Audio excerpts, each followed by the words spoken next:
ये साप्ताहिक बाइबल का उपदेश Plainfield Christian science church independent से है, जो प्लेनफील्ड, न्यू जर्सी, अमेरिका में है। अधिक जानकारी के लिए कृपया हमारी वेबसाइट पर जाएं www.plainfieldcs.com। आपके अध्ययन के लिए ये पाठ रविवार 20 फरवरी 2022 के लिए है। विषय: मन, स्वर्णपथ, याकूब। यदि तुम में से किसी को बुद्धि की घाटी हो तो परमेश्वर से मांगे, जो बिना उलाहना दिए सबको उदारता से देता है, और उसको दी जाएगी। उत्तरदायी अध्ययन: अय्यूब। परंतु बुद्धि कहाँ से मिल सकती है और समझ का स्थान कहाँ है? उसका मूल मनुष्य को मालूम नहीं। जीवन आलोक में वो कहीं नहीं मिलती। अथाह सागर कहता है वो मुझ में नहीं, और समंदर भी कहता है वो मेरे पास नहीं। चोखे सोने से वो मूल लिया नहीं जाता, और ना उसके दाम के लिए चांदी तोली जाती है। फिर बुद्धि कहाँ से मिल सकती है और समझ का स्थान कहाँ? परंतु परमेश्वर उसका मार्ग समझता है, और उसका स्थान उसको मालूम है। तब उसने मनुष्य से कहा, देख, प्रभु का भय मानना यही बुद्धि है, और बुराई से दूर रहना यही समझ है। पाठ उपदेश बाइबल में से। भजन संहिता। हे यहोवा, मुझे अपनी विधियों का मार्ग दिखा दे, तब मैं उसे अंत तक पकड़े रहूंगा। मुझे समझ दे, तब मैं तेरी व्यवस्था को पकड़े रहूंगा और पूर्ण मन से उस पर चलूंगा। नीति वचन। हे मेरे पुत्र, यदि तू मेरे वचन ग्रहण करे और मेरी आज्ञाओं को हृदय में रख छोड़े, और बुद्धि की बात ध्यान से सुने, और समझ की बात पर मन लगाकर सोचे, और परवेनता और समझ के लिए अति उत्तम से पुकारे, और उसको चांदी के नियन ढूंढे, और गुप्त दान के समाने उसकी खोज में लगा रहे, तो तू यहोवा के भय को समझेगा, और परमेश्वर का ज्ञान तुझे प्राप्त होगा। क्योंकि बुद्धि यहोवा ही देता है, ज्ञान और समझ की बातें उसी के मुंह से निकलती हैं। वो सीधे लोगों के लिए खरी बुद्धि रख छोड़ता है। जो खराई से चलते हैं उनके लिए वो ढाल ठहरता है। वो न्याय के पाथों की देखभाल करता है, और अपने भक्तों की मार्ग की रक्षा करता है।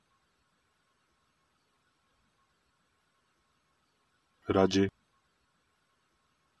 सुलेमान यहोवा से प्रेम रखता था और अपने पिता दाऊद की विधियों पर चलता था। जब में यहोवा ने रात को सपने के द्वारा सुलेमान को दर्शन देकर कहा, जो कुछ तू चाहे कि मैं तुझे दूं, वो मांग। सुलेमान ने कहा, तू अपने दास मेरे पिता दाऊद पर अपनी बड़ी करुणा करता रहा, क्योंकि वो अपने आप को तेरे सामुख जानकर तेरे साथ सच्चाई और धर्म और मन की सिधाई से चलता रहा। और तूने यहाँ तक उस पर करुणा की थी कि उसे उसकी गद्दी ब्राजने वाला एक पुत्र दिया था, जैसा कि आज वर्तमान है। और अब ऐ मेरे परमेश्वर यहोवा, तूने अपने दास को मेरे पिता के स्थान पर राजा किया है, परंतु मैं छोटा लड़का सा हूँ, जो भीतर बाहर आना जाना नहीं जानता। तू अपने दास को अपनी प्रजा के न्याय करने के लिए समझने की ऐसी शक्ति दे कि मैं भले बुरे को परख सकूं, क्योंकि कौन ऐसा है कि तेरी उतनी बड़ी प्रजा का न्याय कर सके। इस बात से प्रभु प्रसन्न हुआ कि सुलेमान ने ऐसा वरदान मांगा है। तब परमेश्वर ने उससे कहा, इसलिए कि तूने ये वरदान मांगा है, और ना तूने दीर्घायु और ना धन और ना अपने शत्रुओं का नाश मांगा है, बल्कि समझने के लिए विवेक का वरदान मांगा है। इसलिए सुन, मैं तेरे वचन के अनुसार करता हूँ, तुझे बुद्धि और विवेक से भरा मन देता हूँ, यहाँ तक कि तेरे सामने ना तो तुझसे पहले कभी कोई हुआ और ना बाद में कोई कभी होगा। यशाया। तब यशी के ठोंठ में से एक डाली फूट निकलेगी, और उसकी जड़ में एक शाखा निकलकर फलवंत होगी, और यहोवा की आत्मा, बुद्धि और समझ की आत्मा, युक्ति और पराक्रम की आत्मा, और ज्ञान और यहोवा के भय की आत्मा उस पर ठहरेगी, और उसको यहोवा का भय सुगंध सा भाएगा। वो मुंह देखा न्याय न करेगा, और ना अपने कानों के सुनने के अनुसार निर्णय करेगा, परंतु वो कंगालों का न्याय धाम से और पृथ्वी के नम्र लोगों का निर्णय खराई से करेगा। और वो पृथ्वी को अपने वचन के सौंते से मारेगा, और अपनी फूंक के झोंके से दुष्ट को मिटा डालेगा। उसकी कटी का फेंटा धाम और उसकी कमर का फेंटा सच्चाई होगी। मत्ती। हेरोदिस राजा के दिनों में जब यहोवा के बैतुलहम में यीशु का जन्म हुआ। लूका। और बालक बढ़ता और बलवंत होता और बुद्धि से परिपूर्ण होता गया और परमेश्वर का अनुग्रह उस पर था। उसके माता पिता प्रतिवर्ष फिसा के पर्व में यरूशलेम को जाया करते थे। जब वो 12 वर्ष का हुआ तो वो पर्व की रीति के अनुसार यरूशलेम को गए, और जब वो उन दिनों को पूरा करके लौटने लगे तो वो लड़का यीशु यरूशलेम में रह गया। और 3 दिन के बाद उन्होंने मंदिर में उपदेशकों के बीच में बैठे उनकी सुनते और उनसे प्रश्न करते हुए उसे पाया। और जितने उसकी सुन रहे थे वो सब उसकी समझ और उसके उत्तरों से चकित थे। और यीशु बुद्धि और ढील डोल में और परमेश्वर और मनुष्यों के अनुग्रह में बढ़ता गया। मत्ती। तब लोग एक अंधे गूंगे को जिसमें दुष्ट आत्मा थी उसके पास लाए, और उसने उसे अच्छा किया, और वो गूंगा बोलने लगा और देखने लगा। इस पर सब लोग चकित होकर कहने लगे, क्या ये दाऊद की संतान का है? परंतु फरीसियों ने ये सुनकर कहा, ये तो दुष्ट आत्माओं के सरदार शैतान की सहायता के बिना शैतानों को नहीं निकालता। उसने उनके मन की बात जानकर उनसे कहा, जिस किसी राज्य में फूट होती है वो उजड़ जाता है, और कोई नगर या घराना जिसमें फूट होती है बना न रहेगा। और यदि शैतान ही शैतान को निकाले तो वो अपना ही विरोधी हो गया है, फिर उसका राज्य क्यों कर बना रहेगा? भला यदि मैं शैतान की सहायता से दुष्ट आत्माओं को निकालता हूँ तो तुम्हारे वंश किसकी सहायता से निकालते हैं? इसलिए वही तुम्हारा न्याय चुकाएंगे। पर यदि मैं परमेश्वर की आत्मा की सहायता से दुष्ट आत्माओं को निकालता हूँ तो परमेश्वर का राज्य तुम्हारे पास आ पहुंचा है। करंथियों। जैसा लिखा है, जो आंख ने नहीं देखा और कान ने नहीं सुना और जो बातें मनुष्य के चित्त में नहीं चढ़ी, वही है जो परमेश्वर ने अपने प्रेम रखने वालों के लिए तैयार की हैं। परंतु परमेश्वर ने उनको अपने आत्मा के द्वारा हम पर प्रगट किया, क्योंकि आत्मा सब बातें वरन परमेश्वर की गूढ़ बातें भी जांचता है। परंतु हमने संसार की आत्मा नहीं, परंतु वो आत्मा पाई है जो परमेश्वर की ओर से है, कि हम उन बातों को जाने जो परमेश्वर ने हमको दी हैं। फिलिपियों। जैसा मसीह यीशु का स्वभाव था वैसा ही तुम्हारा भी स्वभाव हो। अब मैं मेरी बेकर रेड्डी द्वारा क्रिश्चियन साइंस की किताब विज्ञान और स्वस्थ शास्त्रों की कुंजी के साथ के साहस संबंधी अंश पढ़ूंगा। विज्ञान और स्वस्थ। दिव्य विज्ञान का प्रारंभिक बिंदु यह है कि ईश्वर आत्मा संपूर्ण है, और ना ही कोई अनय शक्ति है और ना ही मन है। सभी पदार्थ, बुद्धि, ज्ञान, अस्तित्व, अमरता, कारण और प्रभाव ईश्वर के हैं। ये उसकी विशेषताएं हैं। अनंत दिव्य सिद्धांत, प्रेम की शाश्वत अभिव्यक्तियां।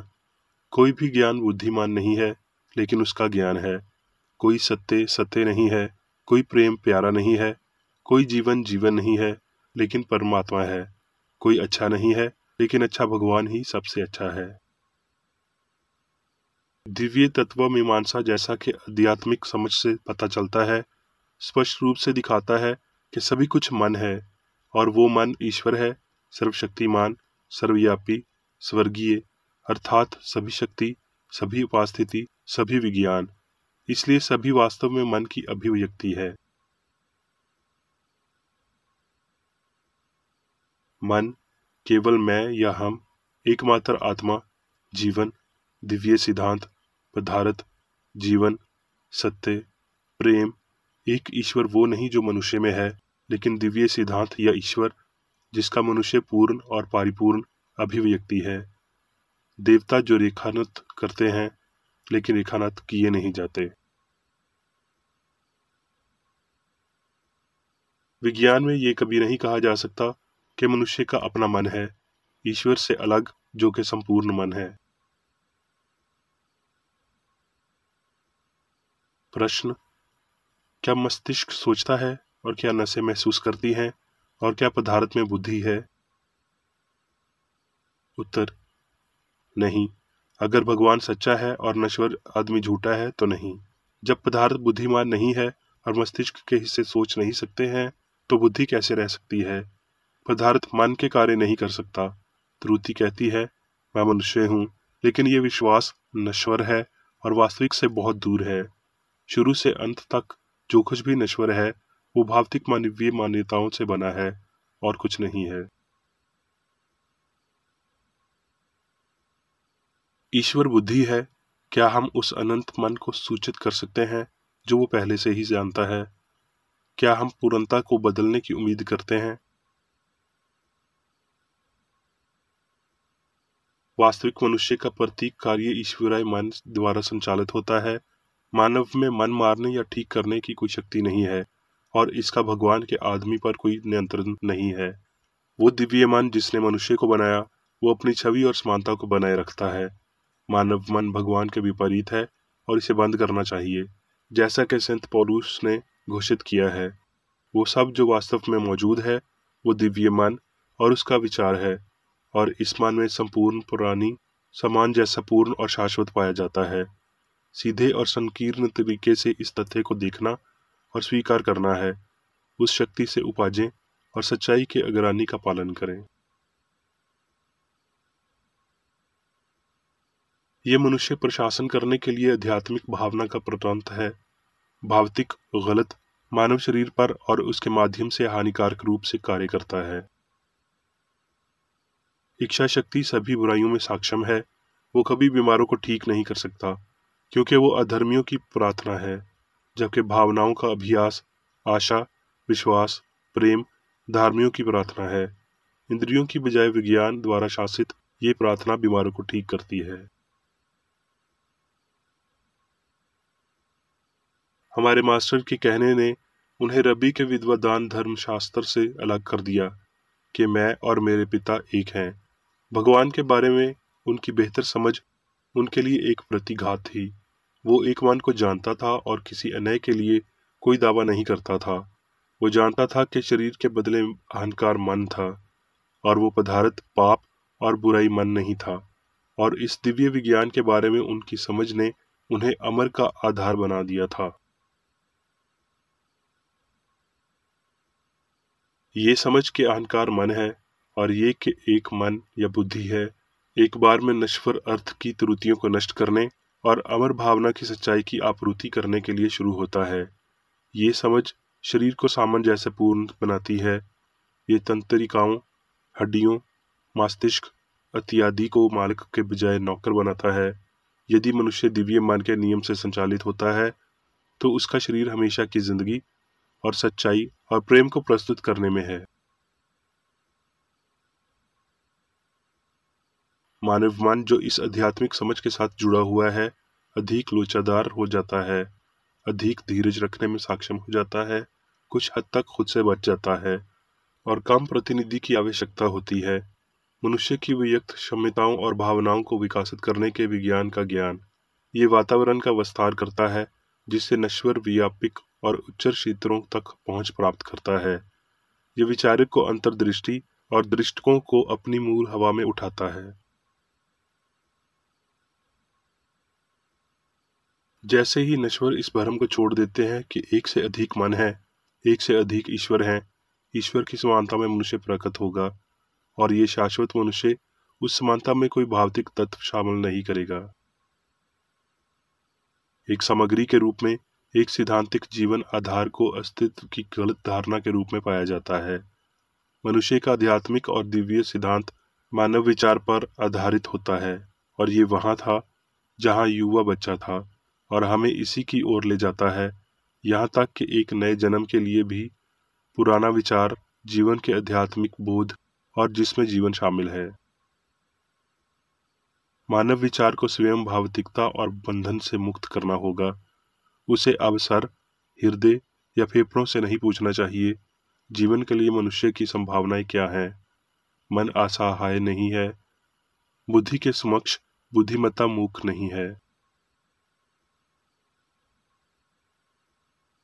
जब मनुष्य ईश्वर द्वारा शासित होता है, सभी चीजों को समझने वाला वर्तमान मन मनुष्य जानता है कि ईश्वर के साथ सभी चीजें संभव हैं।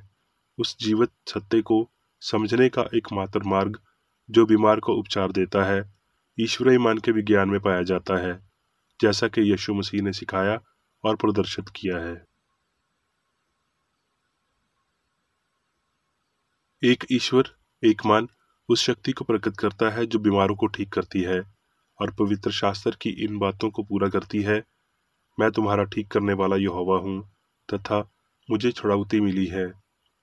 जब दिव्य उपदेशों को समझा जाता है तो वो फेलोशिप की नींव को उजागर करते हैं, जिसमें एक मन दूसरे के साथ युद्ध में नहीं है, लेकिन सभी के पास एक आत्मा, भगवान, एक बुद्धिमान स्रोत है जो कि अंजीली कमांड के अनुसार है।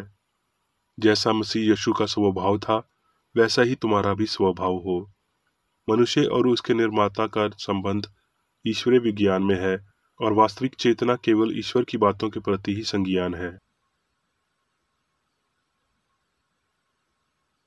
मनुष्य अपने निर्माता द्वारा शासित, जिसके पास कोई अन्य मन नहीं है, अंजील के कथान पर लगाया गया है कि सब कुछ उसी दिव्य कथान के द्वारा उत्पन्न हुआ और जो कुछ उत्पन्न हुआ है उसमें से कोई भी वास्तु उसके बिना उत्पन्न ना हुई। पाप, बीमारी और मृत्यु पर विजय प्राप्त कर सकते हैं। अब मैं मेरी बेकरेरी द्वारा चर्च मार्बल में दिए गए 3 दैनिक कर्तव्यों को पढ़ूंगा। दैनिक प्रार्थना। प्रत्येक दिन प्रार्थना करने के लिए इस चर्च के प्रत्येक सदस्य का कर्तव्य होगा, तुम्हारा राज्य आए, ईश्वरीय सत्य, जीवन और प्रेम के शासन को मुझ में स्थापित कर और मुझ पर शासन कर, और तेरा वचन सभी मनुष्यों के स्नेह को समृद्ध कर सकता है और उन पर शासन कर। आदेशों और कर्तव्यों के लिए एक नियम। ना तो दुश्मनी और ना व्यक्तिगत लगाव मदर चर्च के सदस्यों के आदेशों और कर्तव्यों पर लागू करना चाहिए। विज्ञान में दिव्य प्रेम ही मनुष्य को नियंत्रित करता है और एक क्रिश्चियन विज्ञानी प्यार की मीठी सुविधाओं को दर्शाता है। प्यार में डांटने पर, सच्चा भाईचारा, परोपकार और क्षमा में। इस चर्च के सदस्यों को प्रतिदिन ध्यान रखना चाहिए और सभी बुराई दूर करने, भविष्यवाणी, न्याय करने, निंदा करने, परामर्श देने, प्रभावित करने या गलत तरीके से प्रभावित होने से बचने के लिए प्रार्थना करनी चाहिए। कर्तव्य के प्रति सतर्कता। इस चर्च के प्रत्येक सदस्य का ये कर्तव्य होगा कि वो प्रतिदिन आक्रामक मानसिक सुझाव से बचाव करे और भूलकर भी ईश्वर, नेता और मानव जाति के प्रति अपनी कर्तव्य की उपेक्षा नहीं करनी चाहिए। उनके कामों से उन्हें आंका जाएगा और वो उचित या निंदनीय होगा।